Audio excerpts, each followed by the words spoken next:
अस्सलाम वालेकुम नाजरीन, आप देख रहे हैं सूबाई रंग न्यूज़ और इंटरटेनमेंट चैनल और मैं हूं मोमना शहबाज। सबसे पहले नजर डालते हैं आज की आम खबरों पर। आपको एक अहम खबर से आगाह करते चले। रावलपिंडी के शहरी गंदे अंडों से बाल बाल बच गए। गंदे अंडों को रावलपिंडी दाखिल होने से रोक दिया गया। अहम तरीन खबर से आपको आगाह करते चले। रावलपिंडी के शहरी गंदे अंडों से बाल बाल बच गए। गंदे अंडों को रावलपिंडी दाखिल होने से रोक दिया गया। गैर मयारी अशिया के खिलाफ पंजाब फूड अथॉरिटी के ताबड़तोड़ हमले जारी।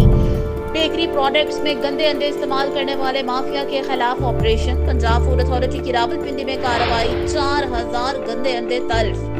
पंजाब फूड अथॉरिटी हुकाम के मुताबिक चिकरी रोड पर गंदे अंडे सप्लाई करने वाला सप्लायर रंगे हाथों पकड़ा गया।